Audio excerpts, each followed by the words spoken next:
안녕하세요. 여러분의 한방 합격 도우미 정인종 인사드리면서 이번 시간에는 3과목 PC 기본 상식 문제를 한번 풀어보도록 하겠습니다. 41번 5세대라고 되어 있습니다. 컴퓨터의 분류는 1세대부터 5세대까지 분류할 수 있습니다. 현재 우리가 살고 있는 세대가 5세대라고 보시면 됩니다. 그렇다면 5세대에는 인공지능이 있죠. 인공지능. 또 패턴, 핸드폰 패턴 많이들 하죠. 그 다음에 퍼지 이런 것들이 5세대의 기술들이라고 보시면 됩니다.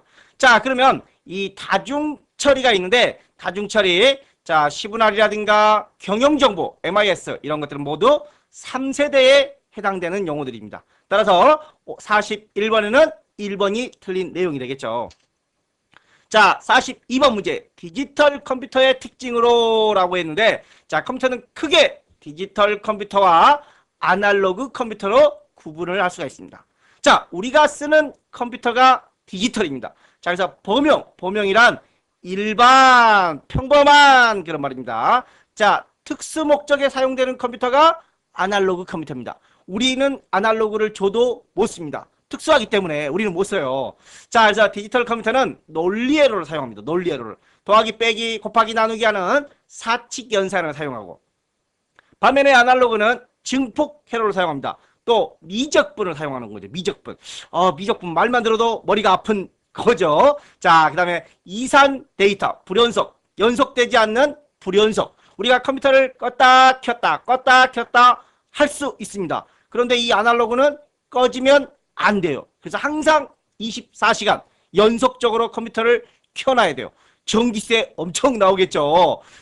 반면에 또 프로그램이, 디지털 컴퓨터는 프로그램이 있어요. 그래서 우리가 인터넷도 하고 게임도 하고 숙제도 하고 여러 가지 용도로 사용을 하죠. 그런데 아날로그 컴퓨터는 프로그램이 없대요. 그러면 인터넷 어떻게 해요? 숙제 어떻게 해요? 아무것도 못해요. 아무것도.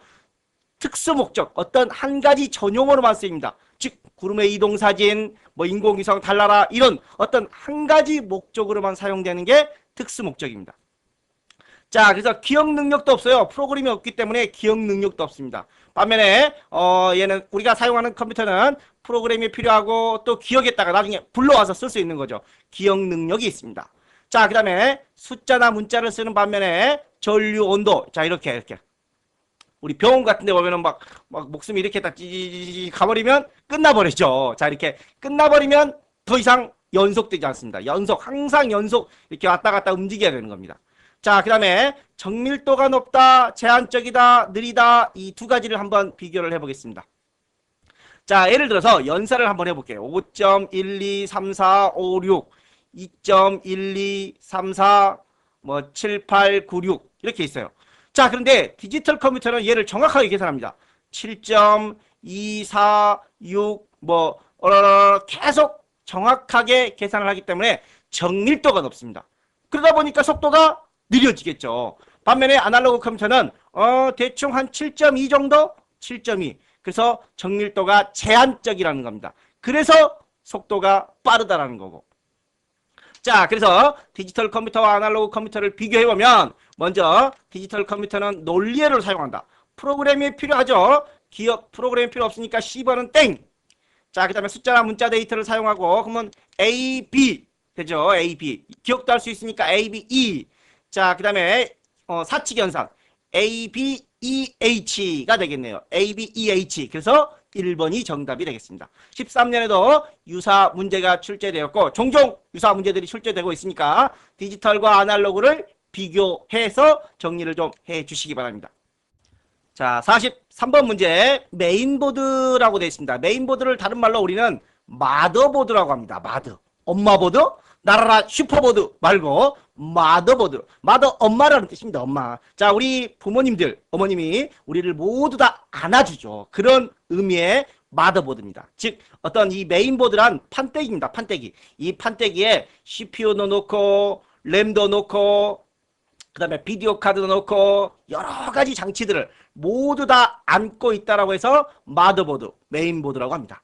즉 이 메인보드 내에 여러 장치가 있다고 그랬죠. 메인보드 안에 여러 장치들을 통합 제어하기 위한 정보가 들어있는 것은 칩셋이라는 게 있습니다. 칩셋. 이 안에 물론 칩셋이 또 있습니다. AGP는 램을 장착하기 위한 소켓이다. 자, AGP는 여기 있습니다. 그래픽 카드. 여러분들이 모니터를 보고 있죠. 이 모니터가 좋아서가 아니라 이 그래픽 카드가 좋아야 모니터가 잘 나오는 겁니다. 모니터만 있다고 해서 내용이 나오는 거 아닙니다. 이 AGP가 있어야만, 또는 AGP가 꼭 아니더라도 이 그래픽 카드가 있어야만 화면을 볼 수가 있는 겁니다. 자, 물론 이 그래픽 카드에는 내장과 외장으로 나누어집니다. 즉 현재처럼 그래픽 카드를 장착하기 위한 슬롯은 외장 슬롯이 되는 겁니다. 자, 어떤 장치를 꼽기 위한 장소라고 보시면 될 것 같습니다. 자, 램을 꼽기 위한 것이 아니라 그래픽 카드를 꼽는 것이다. USB는 127개까지 연결할 수 있고, 버스. 자, 이 버스도 좀 알아두십시오. 버스. 데이터가 오고 가는 통로를 버스라고 합니다. 그러한 버스의 종류는 제어버스, 데이터 버스, 주소버스가 있습니다. 여러분들 데이터하러 다니죠. 데이터 할 때 뭐 타고 다녀요? 버스 타고 다녀요. 버스 타고. 자, 주제에 버스 타고 다니면서 이런 말 하면 좀 욕먹으려나? 자, 주제에 이렇게 기억을 해보세요. 주제에, 자, 버스 타고 다니면서 데이터 하려면 BMW 타고 다녀야 되나요? BMW. 혹시 여러분들 BMW 타보셨어요? 저는 늘 BMW를 타고 다닙니다. BMW 뭐냐? 버스, 메트로, 지하철, 워킹, 그런 말입니다. 버스 타고, 지하철 타고, 워킹, 걸어다니고. 여러분들 전부 다 BMW 타고 다니시죠? 자, 주제에, 그 버스 타고 데이터 하지 마시고, BMW, 버스도 타고, 메트로도 타고, 워킹도 하고, 그렇게 하라는 겁니다. 자, 버스의 종류를 암기하는 방법을 한번 소개해 봤습니다. 얼렁합니다. 빨리 가겠습니다. 자, 과거에는 이제 벌써 과거가 된 것 같아요. 그래픽 카드가 AGP였는데 최근에는 이 그래픽 카드를 장착하는 슬롯으로 PCI 익스프레스를 사용하기도 합니다. 요즘에 최근 기술에는. 자, 44번 문제로 넘어가 보겠습니다. 자, 운영체제라고 되어 있습니다. 운영체제에 대한 설명으로 옳은 것만 고르라고 되어 있습니다. 자, 듀얼 시스템이라고 있습니다. 듀얼은 두 개다 그런 말입니다. 두 개다. 자, 그럼 듀얼과 듀플렉스의 차이를 한번 비교해 보겠습니다. 자, 듀얼, 듀플렉스 모두 다 두 개의 의미를 가지고 있습니다. 자, 그러면 듀얼은 두 개의 CPU가 같은 업무를 동시에 처리를 하고 있습니다. 동시에 하다가 하나의 컴퓨터가 정지하면 다른 컴퓨터가 계속해서 업무를 처리하는 방식이고, 듀플렉스는 평소에 한 개만 가동을 합니다. 한 개만 하다가 한쪽 컴퓨터가 고장나면 다른 컴퓨터가 계속해서 업무를 처리하는 방식입니다. 자, 처음부터 동시에 하느냐 아니면 하나만 하고 있다가 고장나면 다른 하나가 투입이 되느냐의 차이겠죠. 자, 두 개의 CPU가 있는 것으로 여기까지 보면은 듀얼인지 듀플인지 정확하게는 모릅니다. 하나의 CPU가 고장나면 다른 CPU가 가동된다. 하나가 고장나면 다른 하나가 그때서야 가동되는 방식은 듀얼이 아니라 듀플렉스 방식이라는 겁니다. 자, 그러면 1번은 틀린 거겠죠. 자, 운영체제는 프로세서와 프로세스, 메모리, 입출력 등을 관리하는 애다. 맞습니다. 자, 일정 시간 동안 시스템이 처리하는 일의 양, 어떤 1시간 내에 우리가 문제를 10문제 푸는 사람이 있는 반면에 1시간 동안의 문제를 한 문제밖에 못 푸는 사람이 있겠죠. 그런 시간 내에 처리할 수 있는 일의 양을 우리는 스루풋이라고 합니다. 사용 가능도가 아니라 스루풋. 사용 가능도는 컴퓨터가 고장나지 않고 쭉 계속해서 사용할 수 있는 걸 사용 가능도라고 하고. 자, 현재는 스루풋에 대한, 그러면 3번 더 틀린 내용이 되겠네요. 임베디드란 윈도우 C, 팜, OS, iOS, 안드로이드, 우리 핸드폰에 안드로이드 있죠. 이런 것들이 대표적으로 임베디드 운영체제에 해당됩니다. 자, 따라서 1번과 3번이 틀렸으면 맞는 거는 2번과 4번이 정답이 되겠습니다. 자, 44번에는 4번이 정답이 되겠고, 자, 45번 문제로 넘어가겠습니다. 여기도 자, 처리 능력 스루풋이라는 거 있습니다. 일정 시간 내에 시스템이 처리하는 일의 양을 처리 능력이라고 합니다. 자, 사용 가능도 한번 읽어보시고, 자, 로드의 기능에 해당하지 않는 거, 로드의 4대 기능이 있습니다. 로드의 4가지 기능. 할당, 어딘가에 할당을 합니다. 너에게 자격증을 할당한다. 네가 취득해라 라고 할당. 연결해라. 링킹. 그 다음에 자리를 재배치하는 자리를 바꾸는 재배치, 그 다음에 불러들이죠. 우리 불러들이는 적재, 뭔가 처리하려면 불러와야 되겠죠. 로딩, 게임할 때 띵띵띵 로딩 중 나오죠. 자, 그래서 4번이 틀린 내용이 되겠습니다. 4번. 번역은 언어를 번역하는 거죠. 언어의 번역기에 뭐뭐 있죠? 컴파일러가 있고 인터프리터가 있고 어셈블러가 있죠. 언어의 번역기 종류. 자, 45번에는 4번이 정답이 되겠고 46번 레지스터라고 나와 있습니다. 레지스터. 레지스터란 임시 기억입니다. 임시로 저장을 하는 겁니다. 자, 우리 이제 그 플립플롭이라는 게 있습니다. 플립플롭. 플립플롭이라고 있는데 이 플립플롭은 1비트 임시 기억입니다. 1비트. 이 플립플롭이 모여서 레지스터가 되는 겁니다. 레지스터. 자, 역시 임시 기억이겠죠. 자, 중요한 건 얘는 1비트고 얘는 여러 비트가 되겠죠. 자, 근데 최종 마지막에 하나만 기억을 합니다. 자, 이제 이 레지스터에는 밑에 정리를 먼저 한번 해볼까요? 자, 제어장치용 레지스터와 연산장치용 레지스터로 구분합니다. 자, 레지스터란 CPU 내 임시 기억 장소로 크게 제어용과 연산용으로 구분이 됩니다. 제어란, 깜짝 놀랐죠? 자, 혹시나 졸고 있을까봐 제가 여러분들을 제어한 겁니다. 제어를 하려면 명령 해독을 해야 되고 다른 장치를 지시, 감독, 관리하는 애가 제어 장치입니다. 자, 관련 레지스터는 PC, 자, 위치 계수, 다음에 수행할 명령어의 번지를 기억합니다. PC방 다음에, 그 우리 이론 설명할 때 기억하시죠? PC방은 언제? 다음에 라는 말이 들어갑니다. IR은 현재 명령 레지스터로 현재 수행할 명령어의 내용, 얘는 번지를 기억하는 반면에 얘는 내용을 기억합니다. 현재 수행할 명령어의 내용.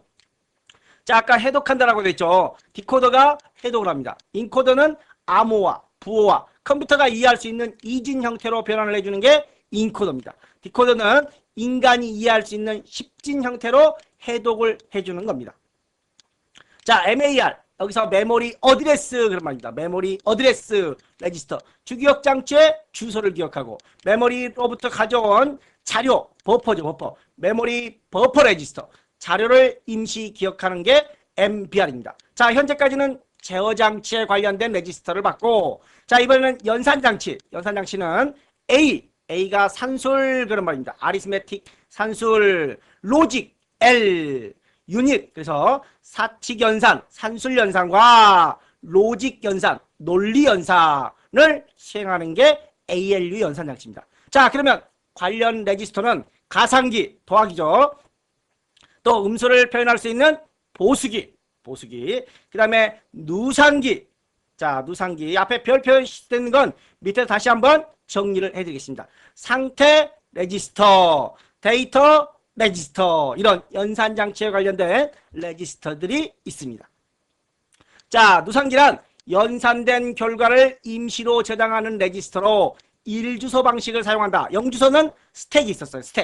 스테이크 말고 스택. 자, 스택은 0주소고 이 누상기는 1주소 방식을 사용을 하는데 연산된 결과를 임시로 저장한다. 상태, 너 지금 상태가 어떤 상태야? 맛이 갔어? 라고 하는 그런 상태. 자, 음수냐 양수냐 부호를 나타내는 상태. 또 자리올림이 있느냐 없느냐, 오버플로우가 발생했느냐 안 했느냐, 이런 상태, 연산에 관련된 정보들을 기억하고 있는 레지스터가 상태 레지스터입니다.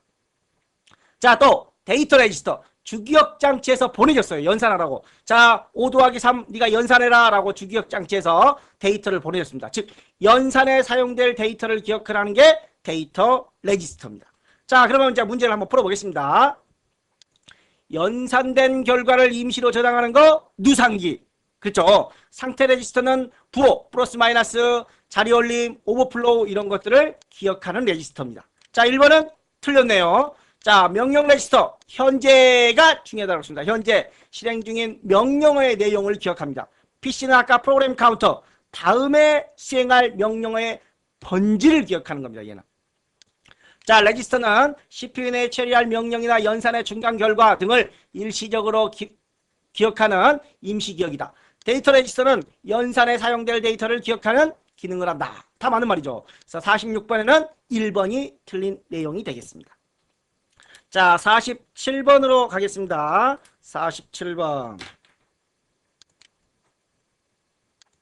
다음 중 기억장치에 대한 설명으로 옳지 않은 거. 자, 주기억장치는 컴퓨터 내부에 위치한 기억장치로 내부에 있습니다. 자, 현재 사용 중인 데이터나 프로그램이 저장된다. 롬은 내장 메모리를 체크하거나 주변 장치를 초기화하기 위해 수행하는 자료 등을 저장한다. 자, 롬은 뒤에 48번 문제, 50번 문제에서 또 나오니까 그때 다시 설명을 하도록 하겠습니다.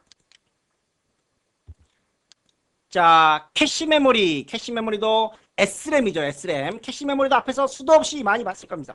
주기억 장치와 CPU 사이에서 속도를 보완하고 주기억 장치의 정보를 일시적으로 보관하는 게 캐시 메모리, SRAM이다라고 합니다. SRAM. 속도를 빠르게 주기억 장치와 CPU 사이에서. 그다음에 가상 메모리란 자, 캐시 메모리가 주기억의 속도를 빠르게 할 목적이라고 한다면 가상 기억은 주기억의 공간을 확대할 목적으로 존재합니다.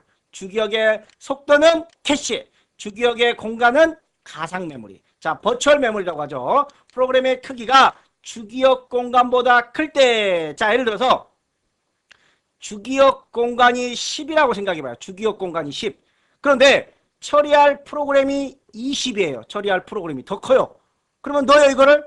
자, 모든 처리할 데이터는 반드시 주기억 안으로 들어가야 돼요. 그런데 너무 크죠. 그래서 못 들어가요. 이때 보조기억 장치를 일부를 빌리는 겁니다. 보조기억 장치. 자, 주기억 장치의 일부를 빌리는 게 아니라 보조기억 장치의 일부를 빌려서 주기억의 공간, 주기억 장치인 것처럼 보조기억의 일부를 빌려 주기억 장치인 것처럼 사용을 하는 게 가상기억입니다. 자, 그렇다면 어떻게 여기가 10인데 여기가 20이고 어떻게 한꺼번에 집어넣느냐? 못 집어넣어요. 그래서 얘를 자릅니다. 뭐 4등분으로 자르면 한 4인가요? 5등분이면? 자, 아무튼 잘라서 그때그때 필요한 것만 넣고 교체하고 빼고 넣고 이런 방식입니다. 자, 그래서 이때 나눌 때 같은 크기로 똑같은 크기로 자, 예를 들어서 다시 한번 여기가 10입니다. 여기는 20입니다. 자, 그래서 이렇게 5씩 똑같이 나누는 방법을 페이징 기법이라고 그래요. 자, 그런데 또 똑같이 안 나누고 여기는 10, 너무 큰가요? 10이면? 자, 여기는 예를 들어서 7, 자, 여기는 5, 뭐 여기는 4 이런 식으로 크기를 가변, 서로 다르게 잘라내는 방식을 세그먼트 방식이라고 합니다. 자, 이런 것들도 과거에 출제된 적이 있었습니다. 자, 가상기억 장치에는 페이지 같은 크기로 잘라내는 페이징 기법과 서로 다른 크기로 잘라내는 세그먼트 기법이 있다. 그래서 제가 이론할 때 이렇게 애우라고 그랬어요. 패고 가세. 누굴 패고 가? 마음에 안 드는 놈. 한데 패고 가세라고 기억하시나요? 자, 아무튼 가상기억 장치에 대한 내용들 다시 한번 정리를 좀 해주시고 47번에는 4번이 틀린 내용이 되겠습니다. 자, 48번 커널에 대한 설명이다. 커널. 자, 커널부터 정리를 하면 운영체제의 핵심 부분이다. 주기억 장치에 상주하고 있으며 항상 있으며 그런 말입니다. 주기억 장치에 항상 있으며 사용자와 컴퓨터 간의 인터페이스 연결을 해준다 그런 말입니다. 컴퓨터와 인간이 서로 잘 대화할 수 있도록 연결을 매개체의 역할을 해준다 그런 말입니다. 또 이 운영체제는 자원을 관리해줍니다. 프로세서, 스케줄러, 메모리 등등 파일 등을 관리해주면서 관리해주는 자원 관리를 한다. 프로세서 관리 및 오류 발생 탐지 처리 및 입출력을 지원하기도 한다라는 겁니다. 자, 커널에 대한 내용들 쭉 한번 읽어보시고 4번의 롬바이오스 앞서 우리가 롬에 대한 내용 48번에서 정리를 한번 해보겠습니다 라고 그랬죠.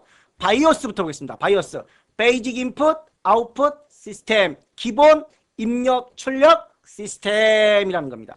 자, 메모리 디스크 모니터와 같은 주변 기기에 정보를 전송한다. 정보를 전송해요. 지네들끼리. 그런 정보 전송을 관장하는 일종 프로그램을 바이오스라고 합니다. 바이오스. 자, 바이오스란 입출력에 관한 정보를 전송하는 프로그램이다. 그런데 이 바이오스가 롬에 들어있다. 그래서 우리는 롬바이오스라고 한다라는 겁니다. 자, 커널과 관련이 있는 게 아니라 바이오스, 기본 입출력에 관한 자료를 정보를 전송하는 프로그램이다. 그 프로그램은 롬에 들어있다. 롬 운영체제에 있는 게 아니라. 그래서 4번이 전혀 다른 내용을 설명하고 있다는 거. 롬 바이오스, 램에 있다라고 가끔 또 출제된 적도 있습니다. 그래서 롬 바이오스 뭔지 정리를 좀 해주시기 바랍니다. 자, 49번 문제로 넘어가 보겠습니다. 바이러스죠, 바이러스. 자, 바이러스 한번 보겠습니다. 일종의 바이러스로 자기 복제를 하며 메일에 바이러스 코드를 삽입하기도 하고 주소록에 등록된 사람들에게 자동으로 메일을 보내기 때문에 확산 속도가 매우 높다. 자, 반면에 트로이몽마라는 게 있습니다. 트로이몽마는 자기 복제 능력이 없습니다. 자, 웜은 자기 복제를 하는 겁니다. 그래서 무수히 많이 번식을 해서 확산 속도가 높다라는 거죠. 그런데 얘는 자기 복제 능력이 없지만 정보의 유출과 데이터 파괴 등 심각한 문제를 초래하기도 합니다. 자, 그러면 1번부터 한번 보도록 하겠습니다. 웜에 대한 설명으로 옳지 않은 거. 일반적인 바이러스와는 다르게 다른 프로그램을 감염시키지는 않는다. 시스템을 파괴하거나 작업을 지연 또는 방해하는 악성 프로그램이다. 메모리에 상주하며 백신 프로그램의 진단 과정을 방해하며 치료를 어렵게 한다. 자기 복제를 하며 라는 말 있죠. 자기 복제를 하며. 자, 여기서 백신 프로그램의 진단 과정을 방해한다라는 것입니다. 백신 프로그램이 검사하는 걸 방해하는 프로그램이 있습니다. 자, 4번이 아니라 은폐형 바이러스라고 합니다. 은폐형 바이러스.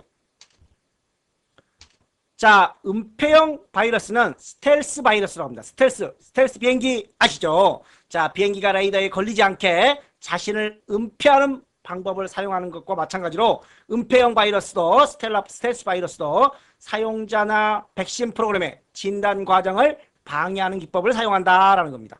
따라서 3번 웜에 대한 설명이 아니라 은폐형 바이러스에 대한 설명이라는 거. 49번에 3번이 되겠습니다.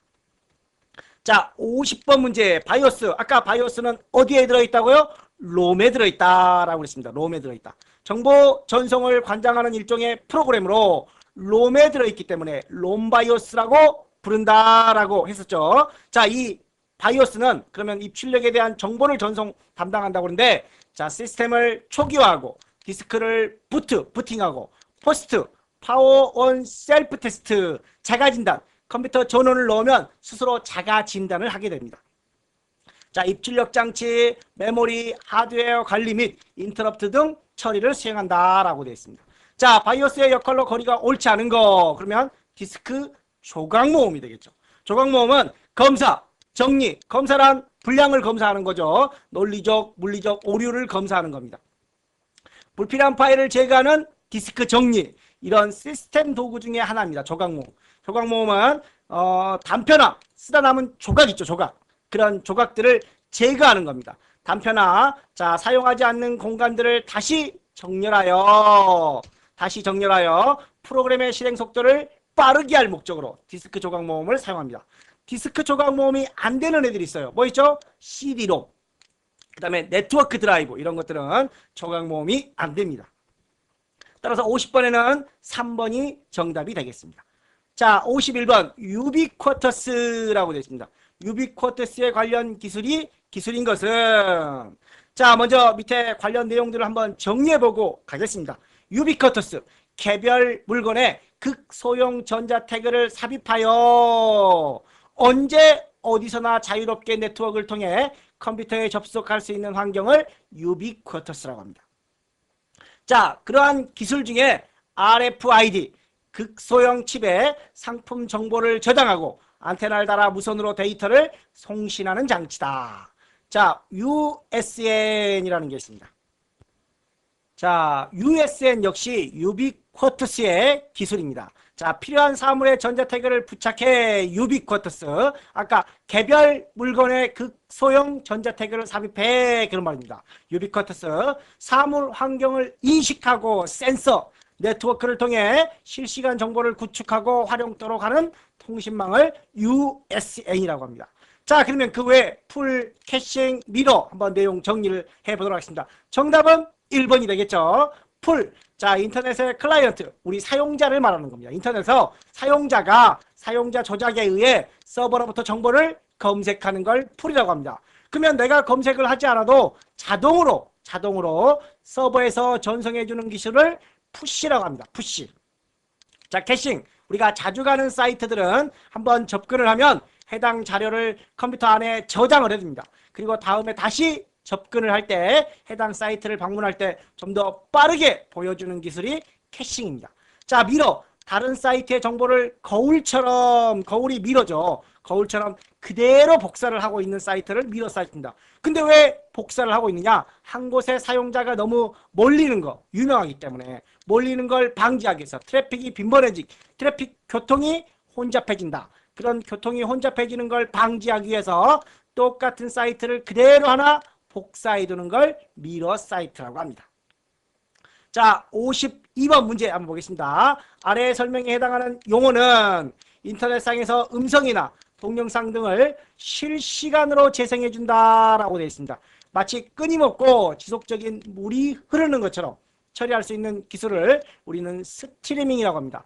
보통 우리가 동영상을 다운받아서 봐야 되는데 PC에 내려받지 않고도 실시간으로 조금씩 전송해서 재생해주는 기술을 우리가 스트리밍이라고 합니다. 자, 43번 문제로 53번 문제로 가보겠습니다. 자, 인터넷 사용 시 지켜야 할 예절로 적절하지 않은 거, 이런 것들은 뭐 국어, 우리 한글만 잘 안다면 충분히 풀 수 있으리라고 생각합니다. 자, 게시판에 글을 올릴 경우 가급적 인터넷 약어를 사용하여 간결하게 작성한다. 물론 간결하게 작성한 것은 좋습니다. 그런데 너무 많은 약어를 사용하지 않도록 주의를 해야 됩니다. 자, 그래서 1번이 틀린 내용이고, 웹사이트 운영자는 가능한 많은 정보를 공개하고 웹 접근성을 높인다. 공개 자료 실에는 가급적 하나하나 다운받기보다는 압축한 자료를 올려서 한꺼번에 다운받을 수 있게끔 한다. 전자우편을 보낼 경우는 제목만 보고도 무슨 내용이 있는지 알 수 있도록 해야 된다라는 겁니다. 53번에는 1번이 틀린 내용이 되겠습니다. 자, 54번 데이터 전송에 관한 설명으로 옳지 않은 거 그렇습니다. 자, 먼저 밑에부터 한번 정리를 해보겠습니다. 단방향 전송이라는 게 있습니다. 한쪽 방향으로 TV나 라디오에서 방송을 보내는 것처럼 한쪽 방송으로만 보내는 걸 단방향이라고 합니다. 자, 반면에 반이중, 이중인데 듀플렉스죠. 반만입니다. 반만. 즉 양방향 전송이 가능하지만 동시에는 안 되는 겁니다. 동시. 무전기, 팩스 이런 것들이 반이중입니다. 자, 그 다음에 전이중, 시간 간격 없이 동시에 양방향 전송이 가능한 거, 전화, 휴대폰 이런 것들이 있습니다. 자, 1번부터 반이중 통신은 TV 라디오는 뭐라고 했어요? 단방향 통신입니다. 한쪽만, 다른 한쪽은 송신만 이런 것들이 아니라, 자, TV 라디오는 단방향 통신에 해당된다라는 겁니다. 자, 직렬 전송과 병렬 전송이 있습니다. 직렬은 한 비트씩만 전송합니다. 자, 한꺼번에 한 비트씩만 전송하기 때문에 모든 비트들이 동일한 전송선을 사용합니다. 그런데 병렬은 한꺼번에 여러 개를 사용합니다. 그래서 선이 다 다르다는 겁니다. 그래서 이제 직렬 같은 경우에는 오류 발생이 적지만 원거리에 적합하다. 자, 동기식은 한 문구으로 한꺼번에 보내는 방식입니다. 자, 전이중 방식은 전화, 비디오 텍스트. 자, 비디오 텍스트는 마지막 문제에 비디오 텍스트가 나오니까 다시 그때 설명을 드리도록 하고, 전화기, 아까 전화기 같은 거, 휴대폰 같은 경우는 동시에 양방향 전송이 가능하다는 겁니다. 전이중 방식. 자, 그래서 54번에는 1번이 틀린 내용이 되겠습니다. 자, 55번부터 한번 보도록 하겠습니다. 55번 정보통신망에 대한 설명으로 옳지 않은 거. 자, 밴 보겠습니다. 자, 밴은 부가가치 통신망이라고 합니다. 자, 공중통신사업자로부터 KT, SK 이런 곳으로부터 회선을 빌려, 이 말이 중요합니다. 회선을 빌려 독자적인 네트워크를 구성하여 부가가치, 그래서 회선을 빌려서 사용하는 걸 부가가치 통신망이라고 합니다. 밴을 부가가치 통신망. VDSL, 과거에 VDSL 시험에 잘 나왔지만 이제는 한물 간 것 같아요. 자, 업로드 속도와 다운로드 속도가 거의 동일하다. 그래서 양방향으로 거의 동일하게 빠른 속도로라는 말인데, 업로드와 다운로드 속도가 모두 동일하다. 그런 말입니다. 자, VPN은 가상사설망입니다. 자, 가상사설망이란 인터넷과 같은 공중망을 마치 전용선으로 사설망을 구축한 것처럼 사용하는 방식을 가상사설망이라고 합니다. VPN. 자, 그런데 이동 중인 버스나 지하철 안에서 초고속 인터넷을 사용할 수 있는 무선 네트워크 서비스, 이런 걸 우리는 와이브로라고 합니다. 와이브로. 밑에도 와이브로가 나오고 와이브로 설명이 다시 나오니까, 자, 와이브로란 이동 중인 교통 안에서 초고속 인터넷을 사용할 수 있는 무선 네트워크다라고 와이브로를 정리해 두시면 될 것 같습니다. 자, 랜, 자원을 공유할 목적으로 짧은 거리, 근거리에 사용하는 통신망을 랜이라고 하죠. 자, 좀 더 도시와 도시를 연결하는 중간거리를 우리는 맨이라고 하죠. 맨. 그 다음에 국가나 뭐 대륙, 이런 큰 연결을 하는 걸 웬이라고 합니다. 웬. 자, 랜, 맨, 웬, 이런 것들이 있습니다. 자, 55번에는 우선 3번이 틀린 내용이 되겠습니다. 자, 56번. 아래와 같은 설명에 대한 용어는 휴대폰을 모뎀으로 활용하는 기술이다. 자, 여러분들이 가장 쉽게 기억할 수 있는 게 핫스팟 아시죠? 내 휴대폰에다가 핫스팟, 내 데이터가 부족할 때 데이터 빵빵한 사람, 핫스팟 키라고 그러죠. 핫스팟 키워가지고 같이 사용하는 거. 또 뭐 그 핫스팟을 키워서 노트북도 사용하고 할 수 있는 그런 기술들을 우리는 테더링이라고 합니다. 테더링.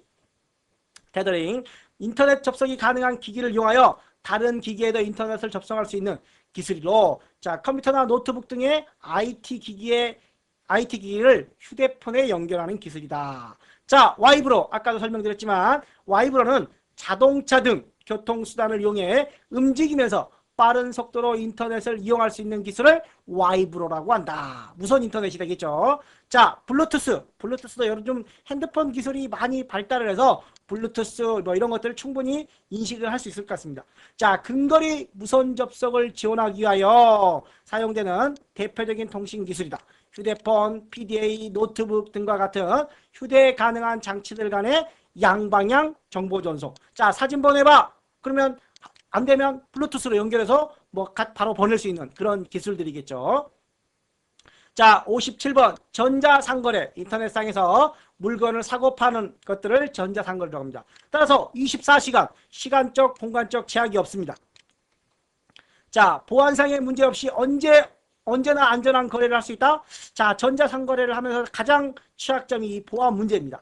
비교적 안전하다고는 하지만 뭐 요즘에 다양한 뭐 보이스피싱이라든가 뭐 파밍이라든가 여러 가지 보안 문제들이 있기 때문에 약간의 문제는 있습니다.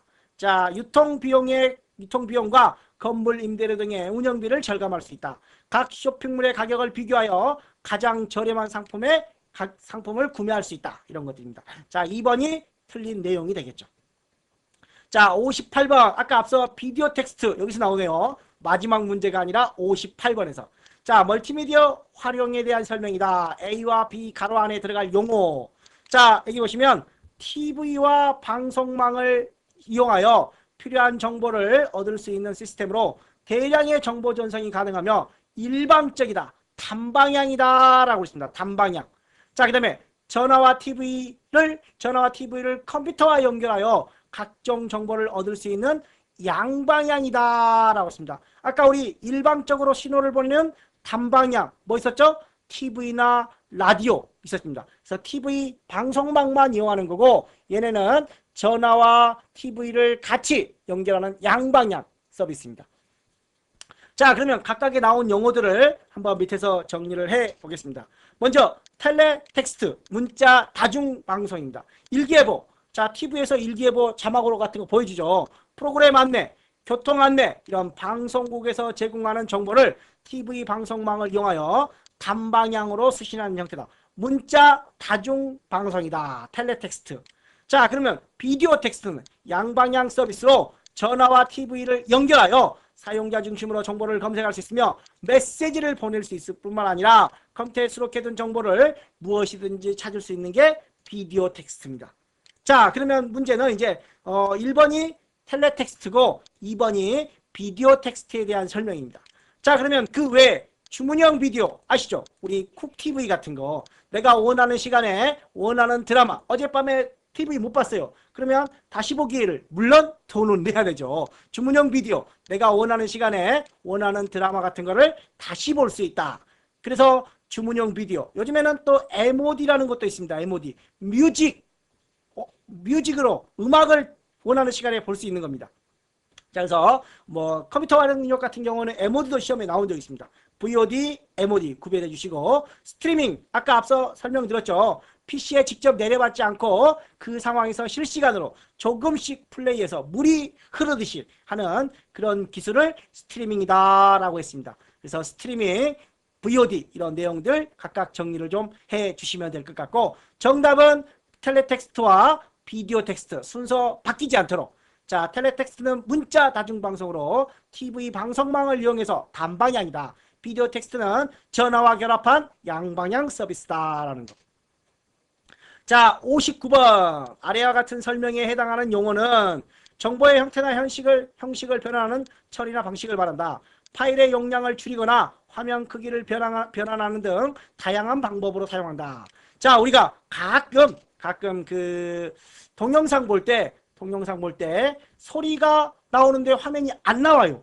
이런 것들. 또는 그 휴대폰으로 보고 싶어요. 이 동영상을 휴대폰으로 보고 싶어요. 근데 휴대폰으로 넣었더니 안 돼요. 그런 것들은 이제 코덱이라고 그러죠. 코덱. 자, 그래서 아날로그를 각 시스템 내에 사용하는 디지털로 변환하는 과정. 자, 암호화하는 과정, 부호화, 10진을 2진으로 변환하는 과정. 이런 걸 우리는 인코딩이라고 그러죠. 그래서 보통 인코딩 프로그램들을 사용해야 되겠죠. 인코딩. 뭐 인코딩 프로그램들이 대표적으로 뭐 다음 팟 이런 것들이 많이 있죠. 자, 그래서 이런 프로그램들을 이용해서 파일 용량을 줄이거나 화면 크기를 변경하는 또는 그 기종에 맞게끔 변환하는 형식들을 우리는 인코딩이라고 합니다. 자, 리터칭 1과목에서 봤던 용어들이죠. 1과목에서 기존의 이미지를 조금 손으로 터치 하는 것처럼 해서 약간 변형시켜서 새롭게 이미지를 변형시키는 작업이다. 자, 렌더링 3차원 그래픽으로 3차원 물체의 각 면에 자, 색깔이나 음영 효과를 넣어 화상과 화상의 입체감과 사실감을 나타내는 게 렌더링입니다. 자, 리터칭이라든가 렌더링은 주로 1과목에서 나오는 용어들이니까 1과목에서 충분히 정리하셨으리라 봅니다. 자, 디코더 명령을 해독한다. 앞서 우리가 그 제어장치와 연산장치에 관련된 것들 이 두 개는 제어장치에 관련된 레지스터들이 되겠죠. 그래서 명령을 해독하고 2진을 10진으로 변환하는 게 디코더다. 그래서 1번이 정답이 되겠습니다. 자, 마지막 60번 문제. 인터넷상에서 보안을 위협하는 유형에 대한 설명이다. 옳지 않은 거. 파밍, 분산 서비스 공격, 스푸핑, 스니핑. 자, 이런 유형들도 시험에 잘 나왔습니다. 근데 파밍이 아니라 파밍이 신유형이라 신유형으로 좀 구별을 해봤습니다. 자, 디도스 많이 들어봤죠. 어떤 한 컴퓨터에 무수히 많이 막 공격을 합니다. 막 좀비들 풀어가지고 계속 공격합니다. 여러분 그 친구들 한 100명이 여러분 핸드폰에 문자를 계속 보내면 어떻게 돼요? 내 핸드폰에 문자가 삐삐삐삐삐삐삐삐삐 계속 오겠죠. 그런 공격이 분산 서비스 공격입니다. 좀비들이죠, 좀비들. 자, 스푸핑은 신뢰성 있는 데이터를 보낸 것처럼 데이터를 변조하여 보내는 거, 위장을 하는 거죠. 위장. 스니핑, 네트워크 상에서 가만히 있으면서 지나다니는 패킷을 엿보면서 사용자의 계정과 이 스니핑도 종종 시험에 잘 나오고 있습니다. 계정과 패스워드를 알아내는 방식이 스니핑입니다.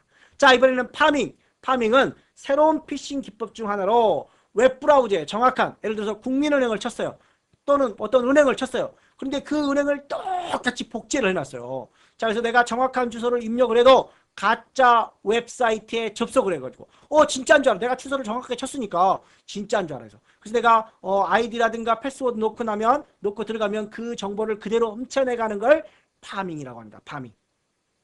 자, 뭐 스미싱, SMS 같은 거 문자를 통해서 정보를 유출하는 거를 이제 스미싱이라고 하고, 이 파밍은 특정 사이트에 들어갔는데 똑같이 정확한 주소를 쳤는데도 복사된 가짜 웹사이트에 접속해서 개인정보를 훔치는 걸 파밍이라고 합니다.